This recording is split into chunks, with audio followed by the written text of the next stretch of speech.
Nobody expected this game to become the biggest controversy of the night. Caitlin Clark wasn't even playing. She was watching from the bench. But after Alyssa Thomas delivered a hard hit on Lexie Hull, everything changed. Hull immediately went down holding her face. The officials let play continue. No whistle, no review, no foul.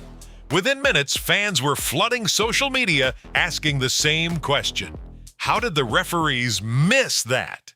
And from that moment on, the entire game took on a completely different feel because once the replay hit, the discussion changed from missed contact to something much bigger.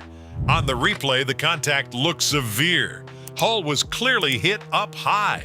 She stayed down, and the reaction from viewers was instant. How was there no foul call? That question only got louder when the cameras caught Hull holding her nose and dealing with visible damage, while the officials still let the game continue without a review. That is what made the moment so frustrating for Indiana fans. It was not only the contact itself, it was the lack of response to it. And that frustration already had context, because this was not happening in a vacuum. There had already been ongoing discussion around how physical these games were getting, especially in matchups involving Indiana. There had already been complaints about officiating consistency. There had already been growing tension around what gets called and what gets ignored. So when this happened to Lexie Hull, fans did not see it as one random missed whistle.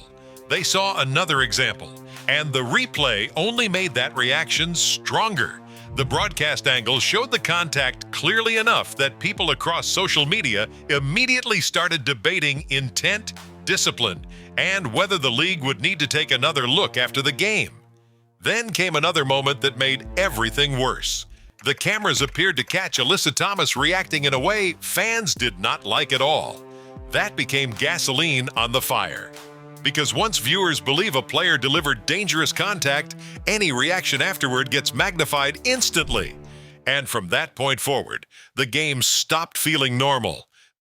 The energy changed. Phoenix may have had control of stretches of the game, but Indiana looked like a team that was no longer just trying to execute. They looked angry, locked in, more physical, more urgent.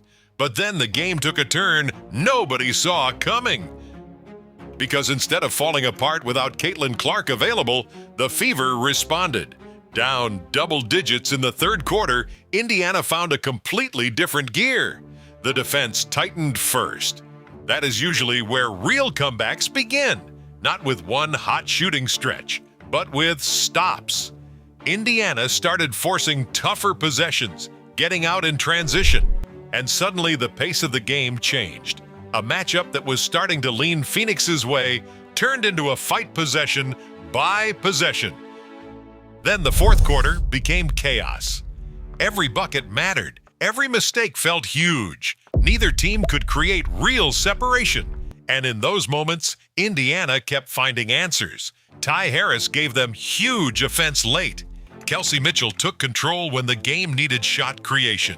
Sophie Cunningham stayed steady in the big moments. And Lexie Hull, after everything that happened earlier, kept competing through it. But the biggest answer may have been Aliyah Boston. Boston changed the game on both ends. She gave Indiana scoring inside, rebounding, and a physical presence Phoenix struggled with over and over again. When the Fever needed a stabilizer, she became that player. Her production was not empty scoring. It had force behind it. Every post touch felt important. Every finish near the rim carried weight. And once she started stepping out and knocking down shots from deeper spots too, Indiana became much harder to handle. That is what made this comeback feel like more than one player getting hot. It felt collective. And that matters because Caitlin Clark was out. This was not Indiana being rescued by its biggest name. This was Indiana showing how dangerous it can still be when the roster around Clark plays with confidence, toughness, and depth. By the end, the game felt like a statement, not just because Indiana won, but because of the way it won. After the Hull incident, After the no call, after the frustration, the Fever did not fold. They answered. Mitchell delivered the late scoring. Cunningham hit pressure free throws. Role players made huge defensive plays. Hull stayed in the fight. And Boston gave Indiana a two-way performance that shifted the entire night. That is why this game will be remembered for more than one controversial sequence. Yes, people will talk about the contact. Yes, they will debate whether the officials missed too much. Yes, they will keep arguing about Alyssa Thomas.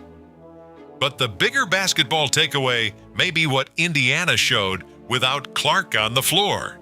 This team has more resilience than people think, more balance than people think, and maybe more depth than people expected.